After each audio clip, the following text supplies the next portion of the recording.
শিয়া সুন্নি, কে ভুল কে সঠিক, একটু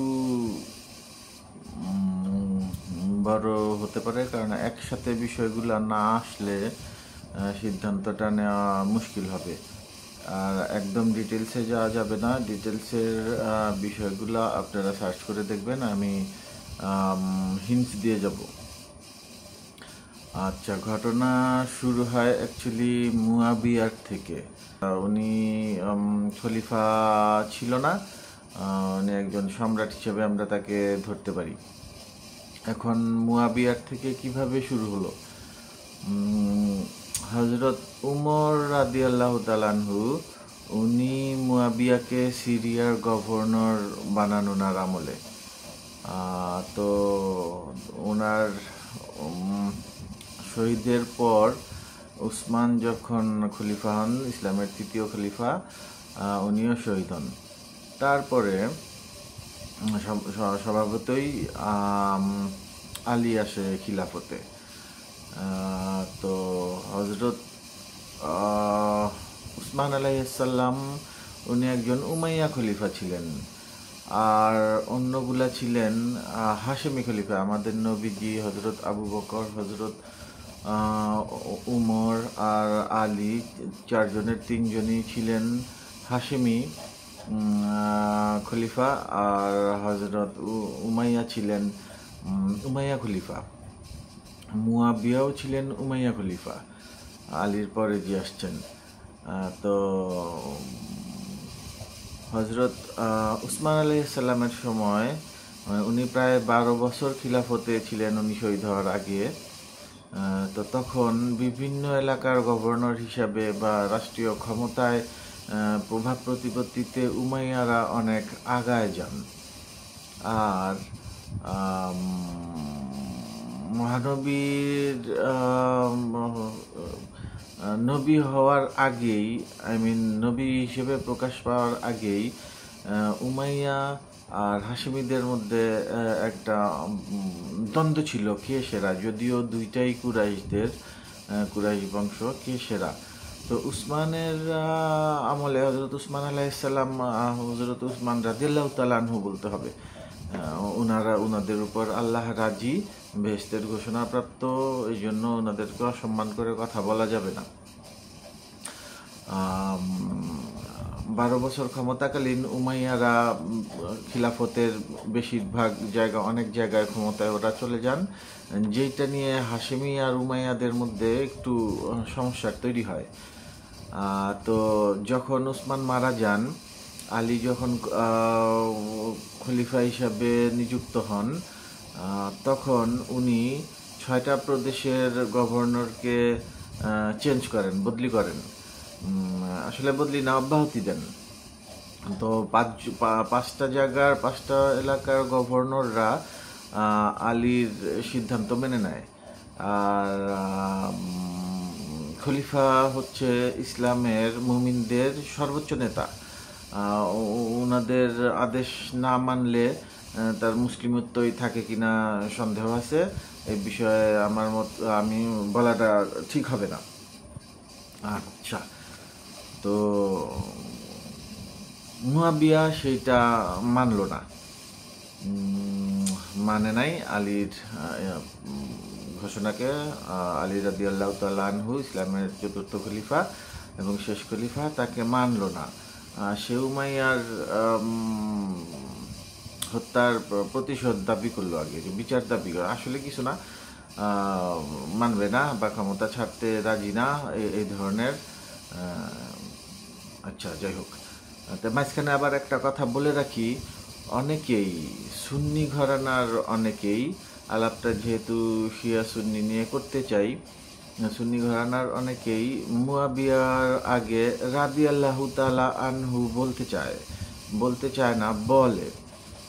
তাইলে বলার জন্য প্রমাণ তো লাগবে। রাদিয়াল্লাহু তাআলা আনহু কারা, এইটা আসেন আমরা কুরআন কি বলে সেই আলোক থেকে আগে জেনে আসি।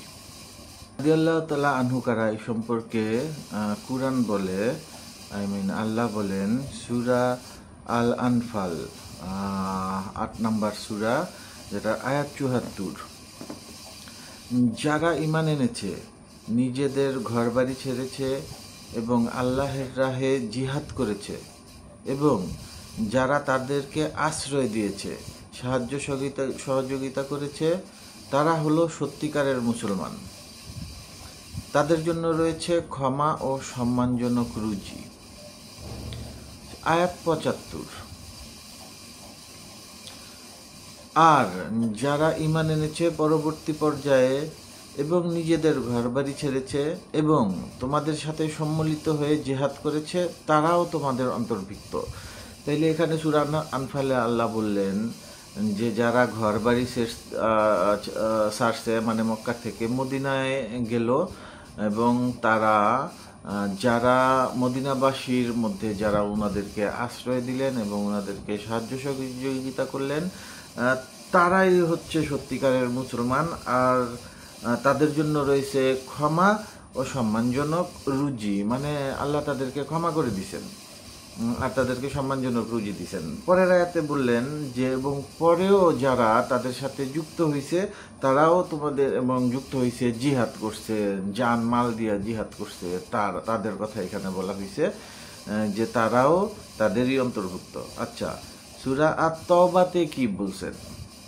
সূরা আত-তাওবার কোরআনের ৯ নম্বর সূরা, এটার আয়াত ২০-এ যারা ঈমান এনেছে, দেশ ত্যাগ করেছে এবং আল্লাহের রাহে জান ও মাল দিয়ে জিহাদ করেছে, তাদের বড়ই মর্যাদা রয়েছে আল্লাহের কাছে, আর তারাই সফল কাম। ওই একই কথা, মুজাহিদদের কথা বলছে, যারা ঈমান এনেছে, দেশ ত্যাগ করেছে, তাদের কথা, তাদের বড় ঈমান আর তারাই সফল কাম। সফল কাম মানেই জান্নাতি। আচ্ছা, আয়াত ২১-এ বলছে আর তাদের সুসংবাদ দিচ্ছেন তাদের পরওয়ারদিগার, মানে তাদেরকে, এই যে যারা মুজাহিদ আর যারা আনসার রইলেন, তাদেরকে আল্লাহ সুসংবাদ দিচ্ছেন। কিসের সুসংবাদ দিচ্ছেন? স্বীয় দয়া ও সন্তোষের। আল্লাহ তাদের উপর সন্তোষ, আল্লাহ তাদের উপর রাজি খুশি, এইটাই রাদিয়াল্লাহু তাআলা আনহু। আল্লাহ তাদের উপর খুশি, আল্লাহ নিজেই ঘোষণা দিচ্ছেন। এবং জান্নাতের, তাদেরকে সুসংবাদ দিন আল্লাহর স্বীয় দয়া, সন্তোষের এবং জান্নাতের। তারা জীবিত থাকতেই জান্নাতের সুসংবাদ আল্লাহ তাদেরকে দিয়ে দিয়েছেন। তাদের জন্য সেখানে আছে স্থায়ী শান্তি। আচ্ছা, আয়াত ২২, তথায় তারা থাকবে চিরদিন, নিঃসন্দেহে আল্লাহের কাছে আছে মহাপুরস্কার। আয়াত ১০০, আর যারা সর্বপ্রথম হিজরতকারী আর আনসারদের মধ্যে পুরাতন এবং যারা তাদের অনুসরণ করেছে, আল্লাহ তাদের প্রতি সন্তুষ্ট হয়েছেন এবং তারাও তার প্রতি সন্তুষ্ট হয়েছে, আর তাদের জন্য প্রস্তুত রেখেছেন কাননকুঞ্জ, যার তলদেশ দিয়ে প্রবাহিত হয়েছে প্রস্রবণসমূহ, সেখানে তারা থাকবে চিরকাল। এটা হলো মহান কৃতকার্যতা। আচ্ছা, এতগুলো আয়াতের মাধ্যমে আমরা যেটা বুঝতে পারলাম যে যারা নাকি দেশ ত্যাগ করছে, মানে মক্কার থেকে মদিনায় চলে গেল ঈমান আনার পরে মহানবীর সাথে, এবং মদিনায় যারা তাদেরকে সাহায্য করছে, আশ্রয় দান করছে, অনেকে তার ব্যবসার অর্ধেক দিছে, অনেকে তার সম্পত্তির অর্ধেক দিয়ে দিছে, আবার কেউ তার বউকে তালাক দিয়ে সেই একজনকে ভাই বানায় তার সাথে বিয়ে দিয়ে দিয়ে, এইভাবে সাহায্য সহযোগিতা করে। এদের সবাইকে আল্লাহ বলছেন যে আমি তাদের জন্য ক্ষমার সুসংবাদ দিন তাদেরকে, তাদের উপর আমি রাজি, তাদের উপর আমি খুশি, তাদেরকে জান্নাতের সুসংবাদ দিন, তাদেরকে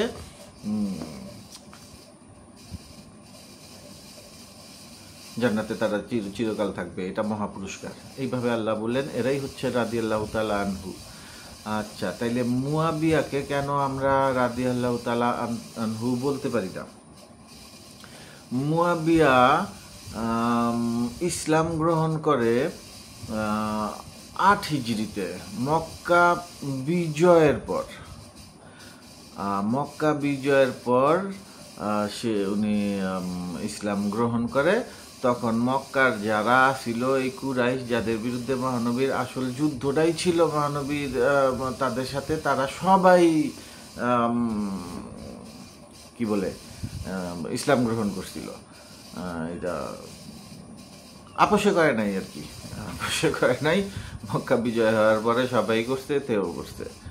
আচ্ছা, তাইলে আল্লাহ যেভাবে বলছে যে এ কোনোদিন হিজরতও করে নাই, এ কোনোদিন আনসারও আসিল না, তাইলে এই লোক রাদিয়াল্লাহু তাআলা আনহু বলার যোগ যদি কেউ বলে থাকে, এটা ইসলামের খিলাফ হয়। ইসলাম তাকে মানে এই ধরনের লোক এরা ছাড়া কাউকে আল্লাহ রাদিয়াল্লাহু তাআলা আনহু বলে নাই, আল্লাহ তাদের উপর রাজি খুশি, এটা আল্লাহ বলে নাই। যাই হোক, আর মুয়াবিয়ার একটু পরিচয় দিয়ে নেই, অনেকেই জানেন, তারপরেও ভিডিও সম্পূর্ণ করার জন্য এটা বলা লাগে যে বদর যুদ্ধে আমাদের মহানবী এবং তার গ্রুপের যে মেইন প্রতিদ্বন্দ্বী কুরাইশদের বড় লিডার মহানবীর চাচা আবু জাহেল, উনি সহ আরও কিছু নেতা মারা যাওয়ার পরে প্রথম যুদ্ধেই মারা যান। মুসলমানদের প্রথম বিজয় এবং বিশাল বিজয়, 313 জন সৈন্য নিয়ে 1000 জনের বিরুদ্ধে যুদ্ধ করছে এবং আল্লাহ সেইখানে ফেরেশতা দিয়ে সহযোগিতা করছেন, বাহিনী পাঠাইছেন। এটা আরেক আলাপ, সেটাতে আমরা এখন যাব না। আচ্ছা, তারপরে মক্কা বিজয় পর্যন্ত এই কুরাইশ বাহিনীকে নেতৃত্ব দেন, মানে মহানবীর প্রধান শত্রু ছিলেন আবু সুফিয়ান, মক্কাবাসীর লিডার। আবু জাহেলের পরে লিডার হইল আবু সুফিয়ান। আর এই আবু সুফিয়ানের মাতা ছিল হিন্দা। এখন আবু সুফিয়ান আবার মুয়াবিয়া, আচ্ছা, এই যে আবু সুফিয়ান আর হিন্দা মহানবীর প্রধান শত্রু, শুধু প্রধান শত্রু না, শত্রুদের লিডার আবু সুফিয়ান আর হিন্দার পরিচয় একটু দিয়ে নেই। হিন্দা বদর যুদ্ধে হিন্দার বাপ, ছেলে, চাচা এরা মারা যাওয়ার পরে হিন্দা মানে আবু সুফিয়ানের বিবি হিন্দা সে শপথ নিছিল যে কে মারছে, মহানবীর আরেক চাচা বিবির আমির হামজা। তো বলছিল যে আমির হামজা কলিজা চিবায় আমি খাবো। এবং যাই হোক, ঘটনার পরিপ্রেক্ষিতে এত আলাপ করতে গেলে ভিডিও বড় হবে, এত বড় করা যাবে না। তাই হিন্দা উহুদের যুদ্ধে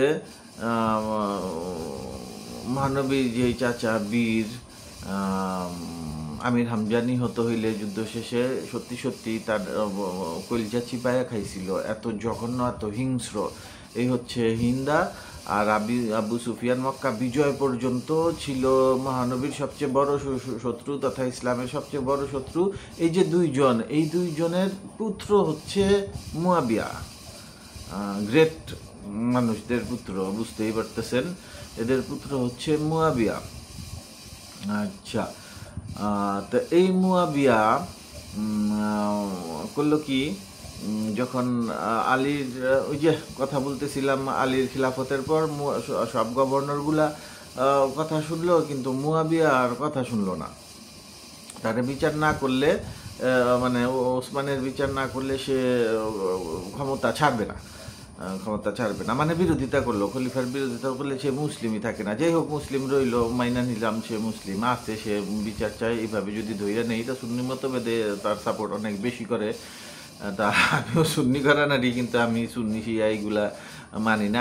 আমি নিজেকে মুসলিম হিসাবে দাবি করি, কারণ কোরআনে আল্লাহ পাক বলছেন মানুষের মধ্যে যার দুইটাই, একটা মুসলিম একটা কাফের। আমি মুসলিম, আমি কাফের না, এইটুকুই জানি ওর।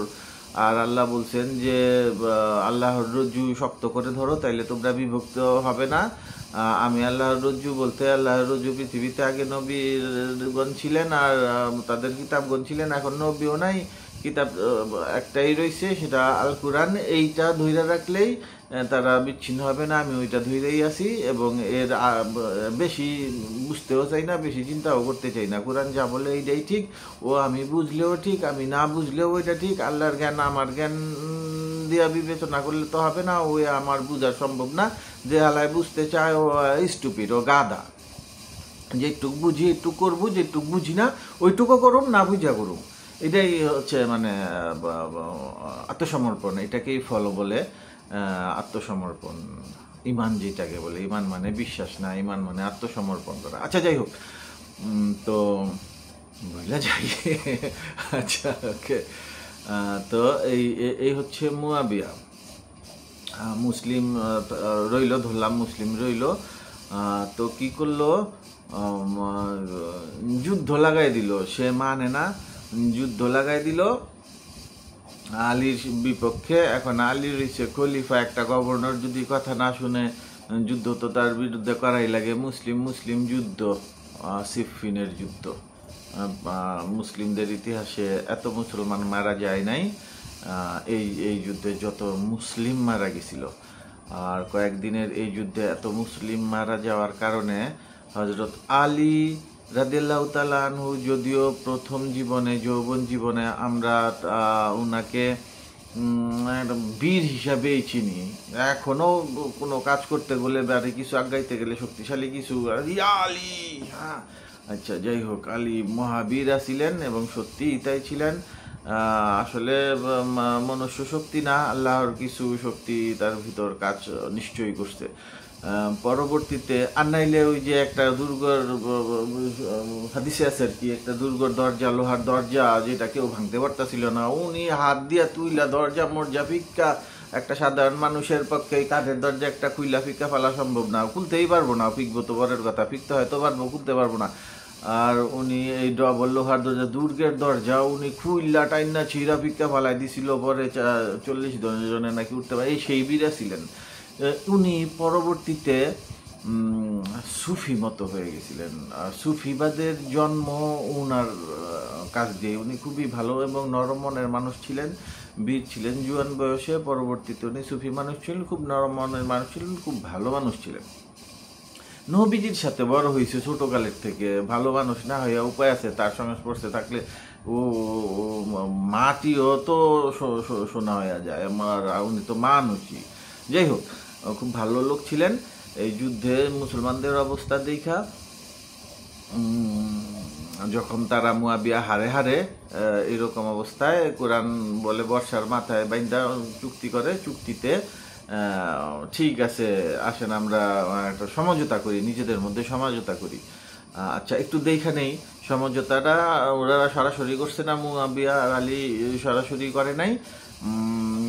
তাদের পক্ষ থেকে প্রতিনিধি আসছিল, মুয়াবিয়ার পক্ষ থেকে প্রতিনিধি আসছিল আমর ইবনে আস আর আলী রাদিয়াল্লাহু। আচ্ছা, আলী আর মুয়াবিয়ার এই যুদ্ধ, এই সিফিনের যুদ্ধ, এইটা আসলে সংঘটিত হয়েছিল 37 হিজরিতে। 37 হিজরিতে। আর আলীর পক্ষে সমঝোতায় গেলেন আবু মুসা আশআরি, আর মুয়াবিয়ার পক্ষ থেকে গেলেন আমর ইবনে আস। এই আমর ইবনে আস মুয়াবিয়ার পক্ষের যে লোক, এটা ছিল অত্যন্ত ধূর্ত, ধোঁকাবাজ। তো বললো যে ঠিক আছে, দুইজনের যেহেতু হচ্ছে না, সমঝোতা হচ্ছে না, মুসলমান হাজার হাজার মারা যাচ্ছে, তাইলে আমরা এক কাজ করি, ও মুয়াবিয়াও পদত্যাগ করুক, আলী রাদিয়াল্লাহু তো পদত্যাগ করুক, তারপরে মুসলিমরা তাদের নিজেদের নেতা নির্বাচন করে নিবে। তো এই যে আবু মুসা আশআরি, আলী রাদিয়াল্লাহু তাআলা আনহুর যে প্রতিনিধি, আলী রাদিয়াল্লাহু আনহু সুফি মানুষ ছিলেন, ভালো নরম মনের মানুষ ছিলেন, ভালো মানুষ ছিলেন। উনার তো সঙ্গপাঙ্গ তো উনার মতোই থাকবো, সহজ লোক, সৎ লোক। কিন্তু তার মধ্যে ওই যে আমগো মতো বুদাই লোক না, ওই টাকনুর উপরে কাপড় পরা, টুপি পাঞ্জাবি পরা, বুদাই দেখতে এইরকম লোক না। ও যোদ্ধা ছিলেন কিন্তু সৎ ছিলেন, মানুষের কথা বিশ্বাস করতেন। যে সিস্টার চেতে সবাই সিস্টার মনে করে, ভদ্রলোক সবাইকে ভদ্রলোকই মনে করে, সমস্যাটা ওইখানেই। তো এই আবু মুসা আশআরি তো মনে করছে যে আমর ইবনে আস ও ভালো লোক, যা কইতাছে তাই ঠিক আছে। আলীকে যখন পদত্যাগ ঘোষণাপত্রে উনি ঘোষণা দিলেন, তখন এই আমর ইবনে আস মুয়াবিয়াকে সম্রাট ঘোষণা করে দিলেন। এতটুক বাটপার, চিটার, ধোকাবাজ এ মুসলিম না। মুসলিম মানে আমার বিশ্বাস হয় না, আল্লাহ আমার বিশ্বাসের লগে আমার ধৈর্যের সাথে তার আল্লাহর ধৈর্য না। আল্লাহ তাদের কবুল করতেও পারে, নাও পারে, কিন্তু মুমিনের কাজ না এইগুলি। ধোকাবাজি করলো, খলিফার সাথে হুকুম মানবি না, ধোঁকাবাজি করবি, তারপরে তুই মুসলিম দাবি করে, মুসলিমই থাকে না আর রাদিয়াল্লাহু তাআলা আনহু লাগায়। জানি না ওদের কি আকীদা নিয়ে থাকে, জানি না, ভুল শিক্ষাও হইতে পারে। তা আসলে মাদ্রাসায় পড়েন, মাদ্রাসার থেকে যেভাবে শিখানো হয় বছরের পর বছর শুনতে শুনতে শুনতে শুনতে এরকম হয়ে যায়। যাই হোক, তো গেল আলীর ক্ষমতা চলে গেল, ওই মুয়াবিয়াকে ইয়া করলো, খলিফা হিসেবে ঘোষণা করে দিল। তো মুয়াবিয়া যখন খলিফা হিসেবে ঘোষণা করে দিল, আলীর দলে আবার একটু প্যাঁচ গোছ লেগে গেল। যাই হোক, ওই ঘটনার মধ্যে যাব না। তা আলী চলে আসলো এদিকেই, মুয়াবিয়া চলে গেল সেদিকে। মুয়াবিয়ার ক্ষমতা আর গেল না, কিন্তু জনগণ আলীকে সাপোর্ট করলে আলী তার ইমাম হিসাবে দায়িত্ব পালন করতেছে, এই দিকের লোকজন তাকে মানে। যাই হোক, এই আলী আর মুয়াবিয়ার মধ্যে ঘটনা গেল। তারপরে অনেকে বলে খারেজিরা আলীর হত্যা করছে, আবার অনেকে বলে মুয়াবিয়াই তারে হত্যা করাইছে। তবে মুয়াবিয়া হত্যা করার যুক্তি খাটে বেশি আর কি, যেহেতু ওরা যেভাবে বলে তিনজনের হত্যা করানোর কথা ছিল, মুয়াবিয়া, আলী আর আরেকজন, ওইটার নাম এখন বলতে পারবো না, ওইটা মুখ্য বিষয় না। মুখ্য বিষয় মুয়াবিয়া ঘরের থেকে এবার হয়েছে না, আলী মারা গেল, আরেকজন যে সে সামান্য আহত হয়েছিল। তার মানে এটা বুঝাই যায় এটা ষড়যন্ত্র, মুয়াবিয়ার ষড়যন্ত্র, সে আলীর হত্যা করলো। আমিও ধরলাম হত্যা করে নাই, আগের দুই মাকাম করছে।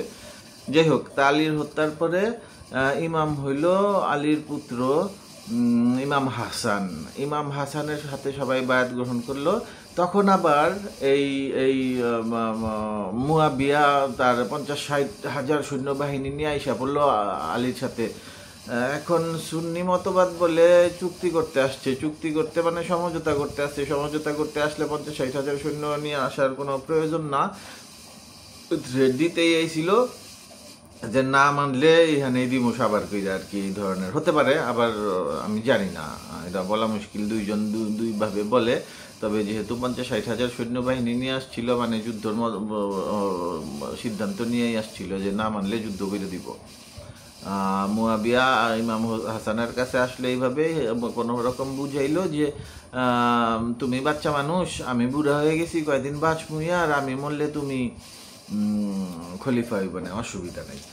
তা আলীর পুত্র তো আলীর মতে হবে, সৎ লোক, ভালো লোক ইমাম হাসান মাইনা নিলেন যে ঠিক আছে, মুসলিমদের মধ্যে কিলাকিলে মারামারি রক্তপাতের দরকার নাই, ঠিক আছে। তো মুয়াবিয়া চলে গেলেন যুদ্ধ টুদ্ধ ছাড়াই। এর মধ্যে মুয়াবিয়া অসংখ্যবার ইমাম হাসানকে বিষ প্রয়োগে, বিভিন্নভাবে বিষ প্রয়োগে হত্যার চেষ্টা করে শেষ পর্যন্ত সফল হয়েছে। একবার দুইবার না, যে একবার খাওয়াইছে মাইরা গেছে তা না, কয়েকবার। একটু ছোট একটা ঘটনা বলি। ইমাম হাসানের ওয়াইফ, স্ত্রী, আমি জানি না ওনার কয়টা স্ত্রী ছিলেন, তবে এক স্ত্রী উনাকে মুয়াবিয়া প্রলোভন দিছিলেন যে তোমাকে আমি রানী বানাবো আমার, আর অজস্র এই ধন সম্পদ হয়তো এক এলাকা, যে ঠিক আছে তোমাকে এই এলাকা আমি দিয়ে দিব, আরে তুমি মারো। সেই দুইবার প্রচেষ্টা, একবার খাওয়াইছে, বাইচা গেছে, বাইরে বিভিন্ন লোক দিয়ে হত্যা করানোর চেষ্টা করছে, পায় নাই। পরবর্তীতে আবার সেই বিষ খাওয়া হত্যা করছে। এই মুয়াবিয়ার কাজ। সে বলে আবার রাদিয়াল্লাহু তাআলা আনহু কয় এই মূর্খরা, ওরা অশিক্ষিত, অজ্ঞ, মূর্খ ছাড়া কিছু বলবো না। আর খারাপ বেশি বলতে গেলে ওই যে এজেন্ট বলা লাগে ইহুদিদের এজেন্ট, খ্রিস্টানদের এজেন্ট, বিধর্মীদের এজেন্ট, এগুলা প্রচুর আছে আমাদের সমাজে। তো আছে, ওই হযরত ওমরের আমলেই আছে এই ঘটনা। এই হাদিস আপনারা জানেন যে ইমাম সাইজা নসিহত করে, উমরের গ্রুপ যেয়া তাদের সাংকেতিক ভাষায় কথা বইলা সেই হুজুরকে আটক করে, এবং তাদের পরিকল্পনা ফাঁস হয়, এবং অনেক হুজুরকে তারা, মানে ইহুদিদের আলেমকে হত্যা করে। তো ওই জিনিস এখন নাই গা, এটা বিশ্বাস করি না। ওই যারা এগুলা কয়, এগুলো ওদের এজেন্ট হওয়ার সম্ভাবনাই বেশি, আমি সেরকমই বিশ্বাস করি। তা আমার বিশ্বাসে কিছু আসে যায় না। আচ্ছা, যাই হোক, আমার বিশ্বাস আমার কাছে, আপনাদের বিশ্বাস আপনাদের কাছে। আমার সম্পর্কে আপনাদের কাউকে জিজ্ঞেস করবে না, বা আপনাদের সম্পর্কেও আমাকে জিজ্ঞেস করবে না, যার যারটা তাড়াতাড়ি জবাব দিতে হবে। আচ্ছা, যাই হোক, তো এরা তাই করে। তো হাসানকেও এই মুয়াবিয়া এইভাবে হত্যা করলো, যেখানে মুয়াবিয়া চুক্তি করলো যে আমার পরে তুমি খলিফা হইবানে অসুবিধা নাই। আবার করছে কি, হত্যা তো করছেই, আবার ইয়াজিদ রে বানাই দিয়া গেছে, তার ছেলেরে বানাই দিয়া গেছে তার তার পরবর্তীতে তার ক্ষমতা দখল ইয়াজিদের কাছে। মানে এই মিথ্যা কথাও কইছে, মিথ্যা কথা, ধোকাবাজি, তার জীবনটা ভর সে করছে, মৃত্যুর আগ পর্যন্ত সে ধোকাবাজি মিথ্যা বলছে। ওরে তো মানে ভালো মানুষ কইতেই আমি বলতে পারবো না যে একটা মানুষ হিসেবে যে ভালো মানুষ, এটাই আমি বলতে পারি না। মুসলিম তো দূরের কথা, রাদিয়াল্লাহু তাআলা আনহু তো কইলে তো কোরআনের খেলাফি সে হয়ে যায়, আর কোরআনের খেলাফের একটা আয়াত যদি কেউ হয় সে আর মুসলিমই থাকে না, সে কাফের হয়ে যায়। যাই হোক, আপনাদের বিবেচনা গেল। তারপরে আসলো ইমাম হাসান হত্যা হয়ে গেল, ইয়াজিদ আসলো, ইয়াজিদ আবার ইমাম হোসেনরেও হত্যা করলো। এগুলা আলাদা ঘটনা, এগুলা এক একটা ঘটনার বর্ণনা করতে গেলে অনেক বড় ভিডিও হয়। আচ্ছা, যাই হোক, তো এর আগে আরেকটা ঘটনা আমি বইলা নেই। এই যে আলী আর মুয়াবিয়ার যুদ্ধ হইল, সন্ধি হইল, শিয়া সুন্নির সূত্রপাত সেইখান থেকেই হইল। হ্যাঁ, যারা মুয়াবিয়াকে সমর্থন দিয়া তার মাইনা নিল তারা হইল সুন্নি মতবাদ, আর যারা মানল না আলীর দল এরা হচ্ছে শিয়া। তো এখন আপনাদের কাছে প্রশ্ন রইল যে আপনি কোনটাকে সঠিক মনে করেন, যে আলী সহ যারা রয়েছে এই দলটাকে সঠিক মনে করেন, অথবা মুয়াবিয়া সহ তাদের যারা সাপোর্ট করছে তাদেরকে সঠিক মনে করেন? আপনি যেটা সঠিক মনে করেন আপনারটা আপনার কাছে, আমারটা আমার কাছে, আমার দায়িত্ব না। ওকে, তো আবার এখন বললাম যে শিয়া সুন্নি বিভক্ত হইল কেমনে। এখন আসি কিছু মতবাদের, আসলে ওদের ভিতরে মতভেদটা কোথায় রয়েছে। ওদের ভিতরে, শিয়াদের ভিতরে মতভেদ রয়েছে, ওরা আবু বকর আর উসমানকে খলিফা মানে না। খলিফা না মানার কারণ হিসেবে ওরা কাদিরে খুম নামে এক জায়গায়, যেটা বিদায় হজ্জের ভাষণ শেষে মহানবী মক্কা থেকে মদিনায় যাওয়ার সময় কাদিরে খুম নামে এক জায়গায় একটা ভাষণ দেয়। ওই ভাষণে বলছিলেন যে আমি যার মাওলা, আলী তার মাওলা। মাওলা বলতে আবার অন্য কিছু বুঝেন না, মাওলার অর্থ হয় অভিভাবক, মানে আমি যাদের অভিভাবক আলীও তাদের অভিভাবক। এই কথাকে ভিত্তি কইরা শিয়ারা আলীকে মানে, যে মহানবী পরোক্ষভাবে উনাকে ইঙ্গিত দিচ্ছেন যে অভিভাবক সেই হবে, খলিফা সেই হবে, এই জন্য আবু বকর আর উসমানকে মানে না, আর উনাদেরকে গালিগালাজ সম্ভবত করে। আয়েশা রাদিয়াল্লাহু তাআলা আনহুকে আর হাফসা রাদিয়াল্লাহু তাআলা আনহুকে ওরা গালিগালাজ সম্ভবত করে। আমি শিওর না, আমি শিয়া মতবাদ আমি জানি না ওদের মতবাদ কি, শুই না যেটু করি। আর আমি নিজে তো সুন্নি মতবাদ, মানে সরি, আল্লাহ মাফ করুক, আমি কোনো শিয়া সুন্নি মতবাদ না, আমি মুসলিম। আমি এটাকে সঠিক মনে করি না। আচ্ছা, মনে না করার কারণ কি, আসেন কোরআনে দেখি, যেখানে হজরত আবু বকর, উসমান, হজরত আয়েশাকে সুন্নি মতবাদে যারা বিশ্বাস করে এরা খুব একদম মা ডাইকা অস্থির করে ফেলে। সেইখানে শিয়ারা ওদেরকেও বিষমপাত করে সম্ভবত, দেখতে পারে না আর কি, সবাই না, দেখতে পারে না। কেন, কি হয়েছে আসেন সেটা জানি কোরআন থেকে। কোরআন ছাড়া আমি কোনো কিছু মানি না, জ্ঞানের জন্য সব কিছুই পড়ি কিন্তু মানি না কিচ্ছু। আচ্ছা, আসেন দেখি কোরআন কি বলে। বিসমিল্লাহির রহমানির রহিম, আউযু বিল্লাহি মিনাশ শাইতানির রাজিম। সূরা আত-তাহরিম, সূরা আত-তাহরিম যেটা কোরআনের ৬৬ নম্বর সূরার, এই সূরার থেকে কয়েকটা আয়াত আগে পড়ি, কোরআন ছাড়া কোনো রেফারেন্স হয় না।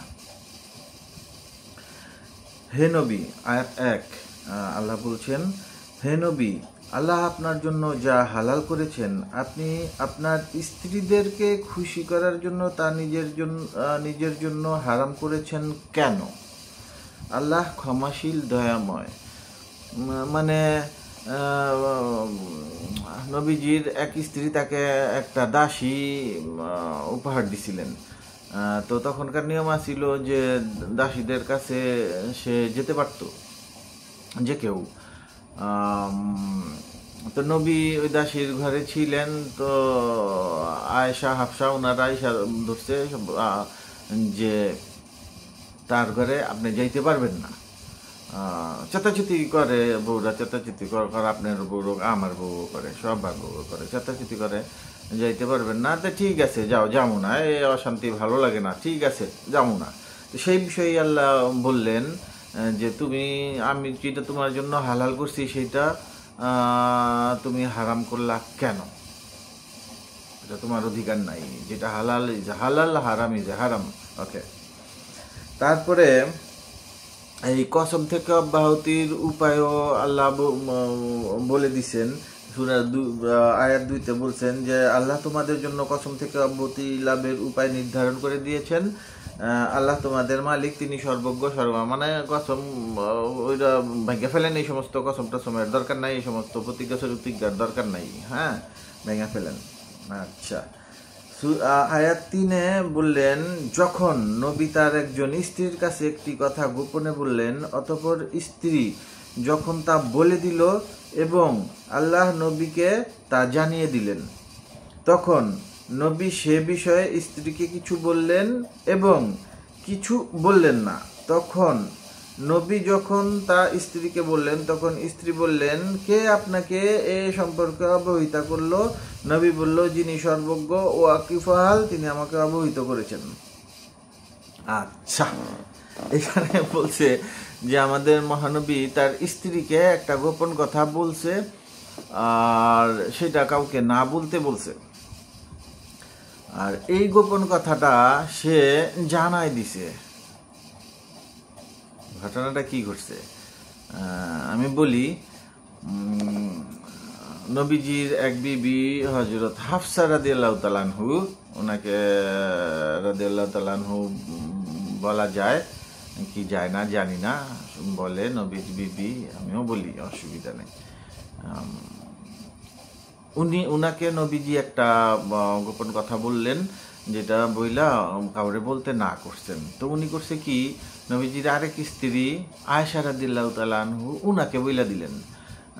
তো স্বভাবতই এটা আবার আল্লাহ নবীকে জানাই দিলেন এর মাধ্যমে যে আল্লাহরা তো এই কামগুলা করতেছে। তো স্বভাবতই আমার স্ত্রী, আমার সবচেয়ে কাছের মানুষ, আমি তারে না করলাম, সে যাই আমার আরেক স্ত্রীর লগে এই বিষয়ে বললাম, মানে আমার ভিতরে একটা ষড়যন্ত্র আমার বিরুদ্ধে করতেছে কিনা, এই বিষয়ে হচ্ছে আল্লাহ নবীকে জানাই দিলেন যে ঘটনা কি, এরকম কেন।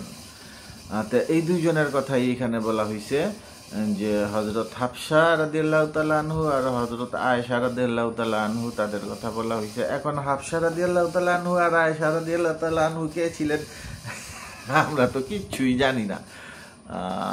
ওকে, হযরত হাফসা রাদিয়াল্লাহু তাআলা আনহু ছিলেন হযরত উমর, ইসলামের যে দ্বিতীয় খলিফা হযরত উমর, তার কন্যা।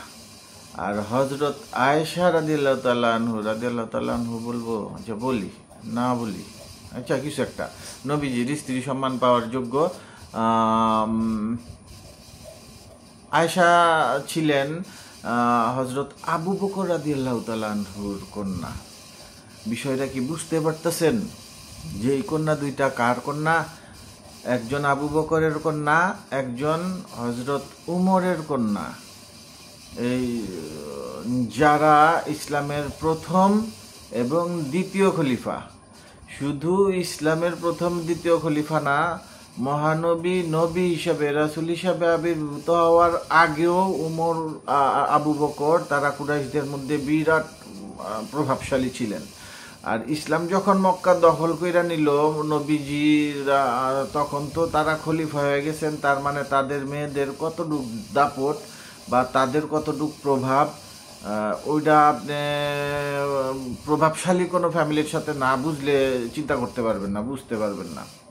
যাই হোক, এরা দুইজন ছিলেন নবীজির, এই দুই স্ত্রী ছিলেন তাদের দুই খলিফার কন্যা। এরা দুইজন মিলা ষড়যন্ত্র কি ষড়যন্ত্র বলা যায়, যেহেতু নবী না করছে, ওরা দুইজনে দুইজনে আলাপ করে, এটা ষড়যন্ত্র বলা যায়, ষড়যন্ত্র করলেন। এবং এই ষড়যন্ত্র করার কারণে, এটা আমি ষড়যন্ত্র বলতেই পারি, কেন বলতে পারি, এটাকে আল্লাহ ষড়যন্ত্র বলছেন, এবং তাদের দুইজনের এই কাহিনীর কারণেই এই সূরা আত-তাহরিম শুধু তাদের দুইজনকে সতর্ক করার জন্য আল্লাহ নাজিল করছিলেন, শুধু তাদের দুইজনকে সতর্ক করার জন্য। সো তারা ষড়যন্ত্র করছিলেন, এটা স্পষ্ট। আচ্ছা, তো আসেন এই সূরাটা আগে পইরানি না। আচ্ছা, তোমাদের অন্তর অন্যায়ের দিকে ঝুঁকে পড়েছে বলে যদি তোমরা উভয়ে তওবা করো তবে ভালো কথা। আর যদি নবীর বিরুদ্ধে একে অপরকে সাহায্য করে তবে জেনে রেখো আল্লাহ জিব্রাইল এবং সৎকর্মপরায়ণ মুমিনগণ তার সহায়, উপরন্তু ফেরেশতাগণও তার সাহায্যকারী। করা কথা। হ্যাঁ, আল্লাহ এখানে স্পষ্টভাবে বইলা দিলেন যে এটা আয়াত নাম্বার 4-এ, তোমাদের অন্তর অন্যায়ের দিকে ঝুঁকে পড়ছে। আল্লাহ যে এখানে বলবে তোমাদের অন্তর অন্যায়ের দিকে ঝুঁকে পড়ছে, কাদের? এই যে হযরত হাফসা আর হযরত আয়েশা, এদের দুইজনের কথা বলছে যে তোমাদের অন্তর অন্যায়ের দিকে ঝুঁকে পড়ছে। আল্লাহ বলছেন, আমি বলি নাই। হ্যাঁ, আল্লাহ বলছেন ঝুঁকে পড়েছে। আর তোমরা দুইজনেই তওবা করো, তওবা করো না, যদি তওবা করো তবে ভালো কথা, এভাবে আল্লাহ বলছেন। আর যদি নবীর বিরুদ্ধে ষড়যন্ত্র করো তাইলে কিন্তু এই মুমিনগণ আছে, নবী আছে, আমি আছি, আর জিব্রাইল আছে, আর ফেরেশতাগণও কিন্তু আছে। মানে ফলানের কোনো উপায় নাই। কতটুক সতর্ক দিছে, কতটুক ভয় তাদেরকে দেখাইছে, বুঝে নিয়েন যে কি বলছে, যে আর যদি নবীর বিরুদ্ধে একে অপরকে সাহায্য করে তবে জেনে রেখো আল্লাহ জিব্রাইল এবং সৎকর্মপরায়ণ মুমিনগণ তার সহায়। জিব্রাইল এবং সৎকর্ম মুমিনগণ তার সহায়। কার সহায়? নবীজির সহায়, যদি তোমরা তার বিরুদ্ধে ষড়যন্ত্র করো। উপরন্তু ফেরেশতাগণও তার সাহায্যকারী, ফেরেশতাও তার সাহায্য করব, আমি তো আছি, মানে আল্লাহ আছি। এত থ্রেট দিলেন যে জিব্রাইল সহ, মুমিনগণ সহ, আল্লাহ সহ, ফেরেশতা সহ সব তার সাহায্য করি, তোমরা তার বিরুদ্ধে ষড়যন্ত্র কইরা কিছু করতে পারবা না। থ্রেট যদি মাথায় আকল থাকে তাইলে এই আয়াতের থেকে বুঝে লইয়েন। আর যদি না বুঝেন তো বুঝনের দরকার নাই, ও বাদ দেন। আচ্ছা, পরের আয়াতে বলি, যদি নবী তোমাদের সকলকে পরিত্যাগ করেন তবে সম্ভবত তার পালনকর্তা তার পরিবর্তে দিবেন তোমাদের চাইতে উত্তম স্ত্রী, যারা হবে আজ্ঞাবহ, ইমানদার, নামাজি, তওবাকারিনী, ইবাদতকারিনী, রোজাদার, অকুমারী ও কুমারী। আচ্ছা, আল্লাহ বলতেছেন যে তোমরা নবী যদি তুম করে সকলরে পরিত্যাগ করে, মানে তালাক দেয়ালায়, তবে সম্ভবত পালনকর্তা তাকে তোমাদের চেয়ে ভালো স্ত্রী দিব, যারা হবে আজ্ঞাবহ, ইমানদার, নামাজি, তওবাকারিনী, ইবাদতকারিনী, রোজাদার, কুমারী কুমারী। এদেরকে থ্রেট করতেছে আল্লাহ স্বয়ং। কাদেরকে? এই আয়েশা আর হাফসা। এরা কারা? আবু বকর আর উমর রাদিয়াল্লাহু তাআলা আনহু। উনারা নিঃসন্দেহে রাদিয়াল্লাহু তাআলা আনহু, আবু বকর আর উমর, উনারা রাদিয়াল্লাহু তাআলা আনহু। যাই হোক, উনাদের কন্যা, ওদেরকে থ্রেট করতেছেন আল্লাহ এইভাবে। মুমিনগণ, তোমরা নিজেদেরকে তোমাদের পরিবার বর্জ্যের অগ্নি থেকে রক্ষা করো। মুমিনদেরকে আল্লাহ বলছেন যে তোমরা তোমাদেরকে পরিজনকে অগ্নি থেকে রক্ষা করো, যার ইন্ধন হবে মানুষ ও প্রস্তর, যাতে নিয়োজিত রয়েছে পাষাণ হৃদয় কঠোর স্বভাব ফেরেশতাগণ, যাতে নিয়োজিত রয়েছে পাষাণ হৃদয় কঠোর স্বভাব ফেরেশতাগণ। ওইখানে কিন্তু কোনো মায়া দেয়া নাই গা। আল্লাহ ওই দুজকের মধ্যে ফেরেশতা করে বানায় দিছে কঠোর হৃদয়, আর কি পাষাণ হৃদয়, কঠোর স্বভাব। হ্যাঁ, এইরকম ফেরেশতা বানাই দিছে। ওখানে গেলে কিন্তু কোনো নিস্তার নাই আর কি। হ্যাঁ, তারা আল্লাহ তাআলা যা আদেশ করে তা মান্য করে না। ও আমগো মতো না, আল্লাহ যা আদেশ করে তাই করে। হ্যাঁ, তাই করে। আচ্ছা, হে কাফের সম্প্রদায়, তোমরা আজ ওজর পেশ করো না, তোমাদেরকে তারই প্রতিফল দেওয়া হবে যা তোমরা করতে। কাফের সম্প্রদায়কে বলছে এখানে। আবার আসেন এই কাজের জায়গাটুকে যাই। আচ্ছা, এখানে আয়াত 8-এ বলছে, মুমিনগণ তোমরা আল্লাহ তাআলার কাছে তওবা করো, আন্তরিক তওবা, মুমিনগণ বলতে ওই যে আয়েশা আর হাফসাকে বলতেছেন, ওদের পুরাটাই তাদের নিয়ে। তবে একটা জিনিস মাথায় রাখতে হবে, উনারা ছিলেন নবীর স্ত্রী, এইটুক মনে রাখতে হবে। যত আকাম কুকামি করুক, উনারা নবীর স্ত্রী, এই কথাটা মাথায় রাখতে হবে। আচ্ছা, এই জন্য আল্লাহ তাদেরকে একটু সম্মান দিলেন যে মুমিনগণ আর থ্রেটমেন্ট যা দেওয়ার আগে তো দিয়েই ফেলছে, কত থ্রেট দিব, এইটুক যথেষ্ট। আচ্ছা, তোমাদের পালনকর্তা তোমাদের মন্দ কর্মসমূহ মোচন করে দেবেন এবং তোমাদেরকে দাখিল করবেন জান্নাতে যদি তওবা করো। ওই যে বলছে, তো হে মুমিনগণ, তোমরা আল্লাহ তাআলার কাছে তওবা করো, আন্তরিকভাবে তওবা করো, তবে আশা করা যায় তোমাদের পালনকর্তা তোমাদের মন্দ কর্মসমূহ মোচন করে দেবেন এবং তোমাদেরকে দাখিল করবেন জান্নাতে, যার তলদেশ দিয়ে নদী প্রবাহিত। সেদিন আল্লাহ নবী এবং তার বিশ্বাসী সহচরদেরকে অপদস্থ করবেন না। তাদের নূর তাদের সামনে ডান দিকে ছুটোছুটি করবে। তারা বলবে, হে আমাদের পালনকর্তা, আমাদের নূরকে পূর্ণ করে দিন এবং আমাদেরকে ক্ষমা করুন। নিশ্চয়ই আপনি সবকিছুর উপর সর্বশক্তিমান। বেহেশতের সুসংবাদ একটু দেখাইলো আর কি, জানাই দিলেন যে বেহেশত এত ভালো জিনিস, তবা করো, মাফ করে দিব, এইসব বেহেশতে এমন জায়গা। আচ্ছা, হে নবী, কাফের ও মুনাফিকদের বিরুদ্ধে জিহাদ করুন, তাদের প্রতি কঠোর হন, তাদের ঠিকানা জাহান্নাম, সেটা কতই না নিশ্চয়। আর যদি না হয় তাইলে কাফের ও মুনাফিকদের বিরুদ্ধে জিহাদ করুন, তাদের প্রতি কঠোর হন, তাদের ঠিকানা জাহান্নাম। আচ্ছা, তারপরে আবার আইছে, দেখেন তাদেরকে আবার কিভাবে সুসংবাদ এবং দুঃসংবাদ দেয়। এটাকে আপনি থ্রেড ধরতে পারেন, এটাকে আপনি সতর্কবাণী ধরতে পারেন। আল্লাহ তাআলা কাফেরদের জন্য নূহ পত্নী ও লূত পত্নীর দৃষ্টান্ত বর্ণনা করেছেন। কাফেরদের জন্য নূহ পত্নী, দুইটা তো মানুষ, হাফসা আর আয়েশা, তো উদাহরণ দুইজনের দিতে হবে না, সেই জন্য দুইজনের উদাহরণ দিচ্ছেন যে কাফেরদের জন্য নূহ পত্নী ও লূত পত্নীর দৃষ্টান্ত বর্ণনা করেছেন। তারা ছিল আমার দুই ধর্মপরায়ণ বান্দার গৃহে। নূহের স্ত্রীও ছিল, আবার লূতের স্ত্রীও ছিল। এরা দুইজন, নূহ নবীও ধর্মপরায়ণ ছিলেন আর লূত নবীও ধর্মপরায়ণ ছিলেন, কিন্তু তাদের স্ত্রীরা ছিল আকামা, মানে কাফের। আল্লাহ এখানে বলছেন সরাসরি কাফেরদের জন্য। হ্যাঁ, আচ্ছা, ধর্মপরায়ণ আল্লাহ তাআলা কাফেরদের জন্য নূহ পত্নী ও লূত পত্নীর দৃষ্টান্ত দিয়েছেন। দৃষ্টান্ত, এটা কিন্তু দৃষ্টান্ত কাদের জন্য? কাফেরদের জন্য। যদি কাফের কারা? ওই যে আয়েশা আর হাফসা যদি তওবা না করে, তাইলে বলছে এই দৃষ্টান্ত দিতেছেন। কিন্তু নূহ পত্নী এবং লূত পত্নীর দৃষ্টান্ত বর্ণনা করেছেন। তারা ছিল আমার দুই ধর্মপরায়ণ বান্দার গৃহতপর তারা তাদের সাথে বিশ্বাসঘাতকতা করলো। স্ত্রীরা জামাইগুলোকে বিশ্বাসঘাতকতা করলো, হ্যাঁ কথা শুনলো না। ফলে নূহ ও লূত তাদেরকে আল্লাহ তাআলার কবল থেকে রক্ষা করতে পারলো না। ফলে লূত আর নূহ নবী আল্লাহর কবল থেকে তাদেরকে রক্ষা করতে পারলো না, এবং তাদেরকে বলা হলো জাহান্নামীদের সাথে জাহান্নামে চলে যাও। দৃষ্টান্ত কিন্তু কার দৃষ্টান্ত? নূহ নবী আর লূত নবীর স্ত্রীদের দৃষ্টান্ত দিলেন, আয়েশা আর হাফসাকে, যে তাদের জামাইও ভালো আছিল কিন্তু তারা তাদের কথা শুনাইতে পারছে না। আল্লাহ তাদেরকে বললেন যে, কি বললেন?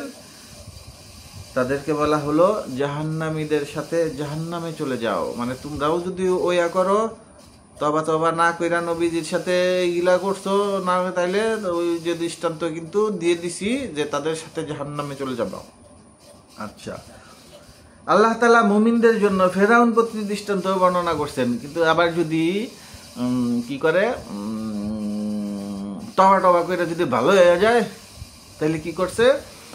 মুমিনদের জন্য, এখানে আসছে মুমিনদের জন্য, তাইলে তো মুমিন হয়ে যাবে। মুমিনদের জন্য কি ফেরাউন পত্নী দৃষ্টান্ত বর্ণনা করছেন।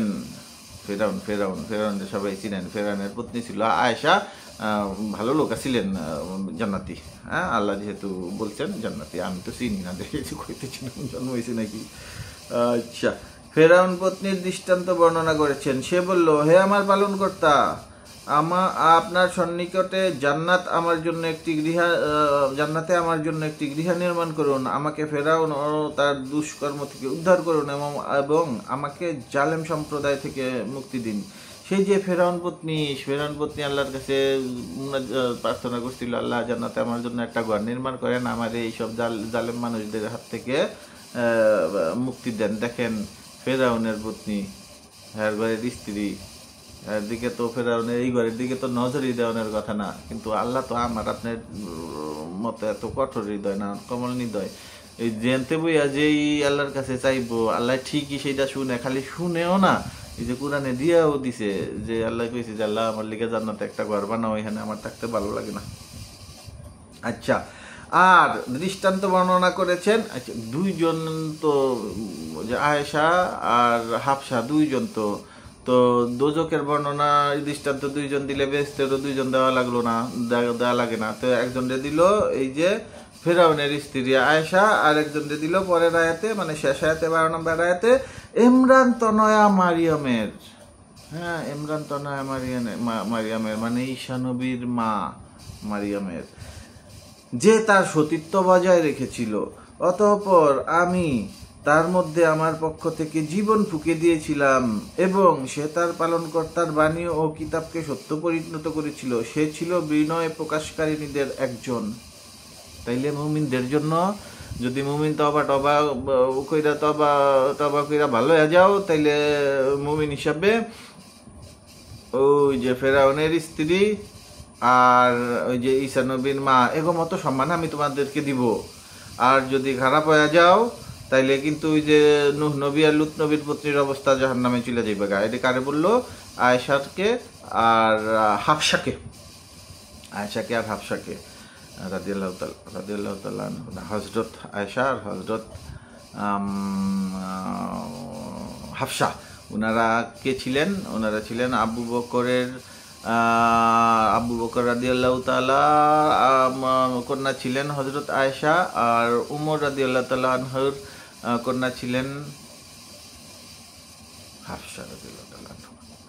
এই দুইজনকে আল্লাহ সতর্কবাণী দিচ্ছেন তাদের আকামের কারণে যে ভালো হয়ে যাও। কিন্তু এই আয়েশা রাদিয়াল্লাহু তাআলা আনহু কি ভালোই ছিল?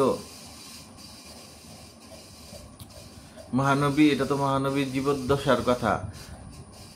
36 হিজরিতে ওই যে আলিয়ার মুয়াবিয়ার যুদ্ধের আগের বছর 36 হিজরিতে, এটা উটের যুদ্ধ বলে। এই উটের যুদ্ধে তো ওই যে আয়েশা আবু বকরের কন্যা, সে তো 20,000 সৈন্য নিয়ে গেছিল গা আলীর বিপক্ষে যুদ্ধ করতে। তার মাইল পাড়ি দিয়ে আলীর বিরুদ্ধে কেন তোর যুদ্ধ করানো লাগবো, মানে সে মুসলিমদের বিভক্ত করার জন্য লাইগাই রইছিল। কিন্তু হাফসা পরে ওনার আর কোনো খারাপ কিছু শোনা যায় না। তো শোনা গেলে যাইব ওই যে আয়েশারটা শোনা গেছে যে আলীর বিরুদ্ধে যুদ্ধই করছে ইসলামের খলিফা, আর হাফসার কথা শোনা যায় নাই, মানে সে হয়তো তওবা কইরা ভালোই ছিল। কিন্তু আয়েশা তো ভালো, আলীর বিরুদ্ধে যুদ্ধ করলে তাদের ভালো বলা মুশকিল না, মুশকিল তো ভালো হয় নাই। আল্লাহ জানেন, নবীজির পত্নী আল্লাহ ক্ষমাও করে দিতে পারেন, কিন্তু আল্লাহ তাদেরকে সতর্কবাণী দিচ্ছেন পবিত্র কোরআনের সূরা 66-তে। আচ্ছা, তাইলে বুঝা গেল যে আকামের সাথে যুক্ত ছিলেন। এখন আরেকটা কথা মাঝখানে বলি, মানে কথা শেষ। নবীজি যখন মৃত্যুসজ্জায়, ওনাকে এক ইহুদি মহিলা এর আগে বিষ খাওয়াইছিল, খাবারের সাথে খায় নাই।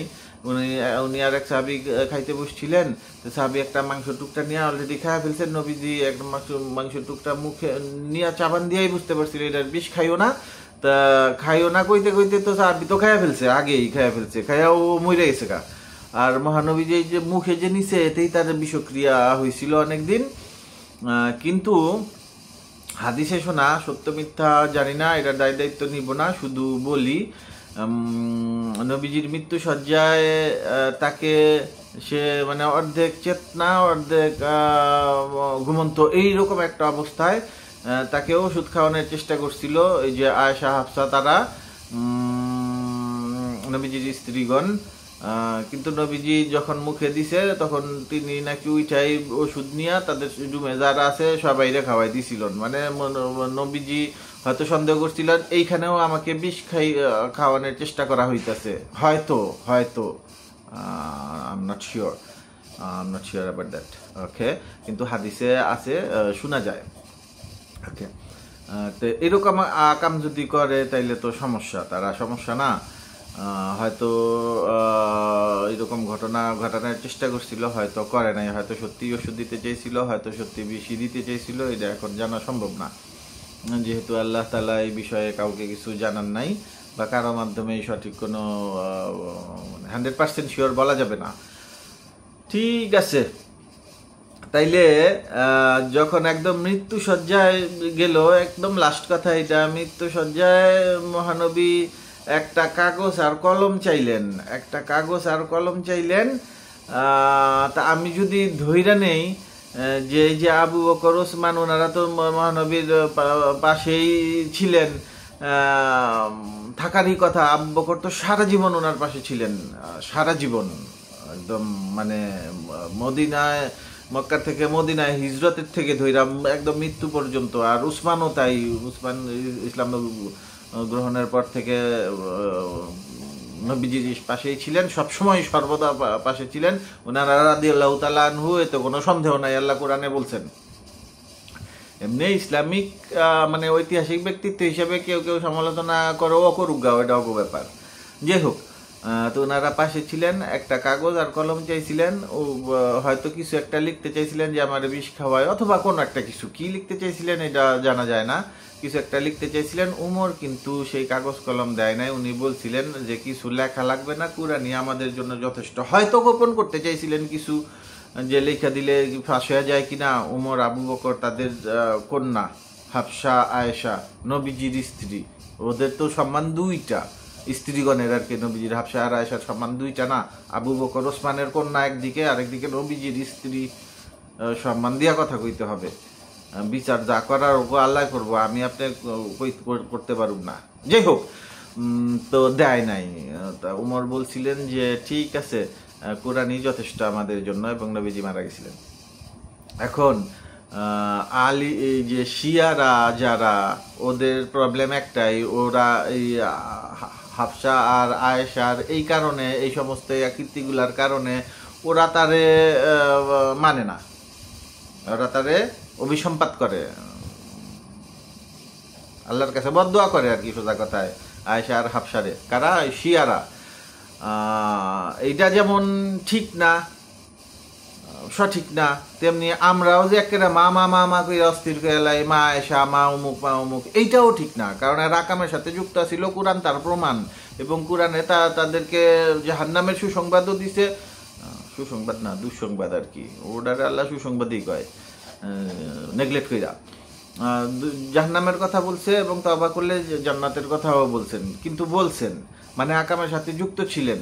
তা আমরাও যে একটা মামা কই, এইটাও ঠিক না, তাইলে ওরাও ঠিক না, আমরাও ঠিক না, অথবা আসলে এই যে ঠিক না। আচ্ছা, একটু পরে আসি। আবার এই যে কাদিরে ঘুমের ঘটনা যদি আমরা বিশ্লেষণ করি, মানে ওরা যেটা বলে যে কাদিরে ঘুমের মহানবী বলছিলেন, এবং এটা বলছিলেন যে আমি যার মাওলা, আলীও তাদের মাওলা, মানে আমি যাদের অভিভাবক, আলীও তাদের অভিভাবক। এই শিয়ারা এইটাকে প্রচ্ছন্নে তার নেতৃত্বের কথা বলে। এখন তার নেতৃত্বে তো ধ্বংস করে দেওয়া হয়েছে, আলী পাইল না, হাসানকে হত্যা করা হইলো, হোসেনকে হত্যা করা হইলো, বংশই শেষ হয়ে গেছে গা। তাইলে সেই হিসাবে এটা পাইল না কার জন্য? যদি হজরত আবু বকর আর কি বলে উমর, এই কারণেও হইতে পারে, অথবা ওই যে তাদের মেয়েরা যে আকাম করলো নবীজির সাথে, এবং তারা এটা গোপন করতে চেষ্টা করছে, এইটাও হইতে পারে। এই দুই কারণে ওই শিয়ারা তাদেরকে হয়তো একটু গালিগালাজ করে বা বদ্দা করে, করুক গা, করলে অসুবিধাটা কি? আমরা আবার হাগরে বেশি ইজ্জত সম্মান করি, যেখানে আল্লাহ কোরআনে তাদেরকে বলছেন। তা আমাদেরও এটার দরকার কি? ভুল দোনোজনই, কিন্তু ইসলামের আকীদা কিন্তু ঠিক আছে। আল্লাহ কোরআনে বারবার ঘোষণা করছেন যে ঈমান আনো, সৎকর্ম করো, নামাজ কালাম পড়ো, হজ জাকাত করো, রোজা, এগুলা সব তারাও করে আমরাও করি, আকীদাগত কোনো পার্থক্য নাই, মুসলিম সব একই। আল্লাহ বলছেন যে কোরআনকে তোমরা মানে আমার রজ্জুকে তোমরা শক্তভাবে ধরে রাখো, তাইলে তোমরা বিভিন্ন দলে বিভক্ত হবে না। তো আল্লাহর রজ্জু এখন একটাই রয়েছে, সেটা হচ্ছে কোরআন। এই কোরআনকে যদি আমরা সঠিকভাবে ধরে রাখতে পারি, তাইলে আমরা বিভিন্ন দলে বিভক্ত হব না। এখন দলে বিভক্ত হইলেই যে তাদেরকে জাহান্নাম দিবে না জান্নাত দিবে, এটা ফয়সালা আল্লাহ করবেন। কে ভালো কে মন্দ সব আল্লাহ করবেন। আমার কথা একটাই যে আসেন এইগুলা সব, এই হাদিস টাদিস এইগুলা বাদ দিয়া, এই সব মতবিরোধ বাদ দিয়া, ওই যে ফিরকা চিরকা যা আছে এইগুলা সব বাদ দিয়া কোরআনের মতো ভেদ মতো চলি। কোরআন যা বলে এই এক কথায় সবাই একমত হয়ে যায়। আর তারপরে যার যা কিছু পার্সোনাল ভক্তি অভক্তি এগুলা পার্সোনালি ভাবে করেন না, অসুবিধা কি? এই যে কি বলে ঈদে মিলাদুন্নবী করে অনেকে, আবার এটা মানে না। ভাই মানারও দরকার নাই, না মানারও দরকার নাই। যে মানে না হয় কইরো না, আর যে মানে তুমি ঘরের ভিতরে বছর বিরা করো, এটা প্রতিষ্ঠিত করার দরকার কি? প্রতিষ্ঠিত করার দরকার নাই, তুমি করো না, অসুবিধা কি? অসুবিধা তো নাই গা। আচ্ছা ঠিক আছে, তাইলে বুঝা গেল যে আসলে কোনোটাই ভুল না, আসলে সবার মধ্যে এই প্রবলেম আছে। বরং আমার ধারণায় আমরাই একটু ভুলে আছি, মানে যারা সুন্নিতে রয়েছে তারাই একটু ভুলের মধ্যে আছে, যেহেতু এটা মুয়াবিয়ার সমর্থনকারী, যেটা আলীকে অস্বীকার করছে। সেই শিয়ারা তো আলীর পক্ষের লোক, তো সেই হিসাবে ওরা সঠিক পথে আছে, এটা বলাই যায়। বা আমরাও যে একেবারে ভুল পথে আছি তা না, আমরা তো আল্লাহ মানি, সবই মানি, ইসলামের মেইন জিনিসগুলো সবার মধ্যেই এক, কিন্তু ওরা একটু বেশি ভালো আছে। আর এখন বিশ্বের দিকে তাকাইলেও বোঝা যায় যে সুন্নি প্রধান দেশগুলা নির্যাতন জুলুমের শিকার, ওরা অপমানজনক অবস্থার মধ্যে আছে।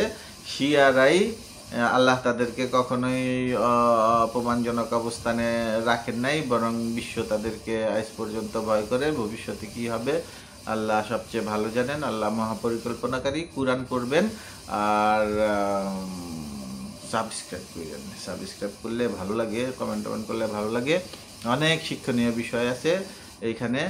আর যে বিষয়গুলি আমি উদ্ধৃতি দিছি এইগুলা একটু সার্চ করে জানেন, খুব ইম্পর্টেন্ট জরুরি জিনিস। আসসালামু আলাইকুম, ধন্যবাদ।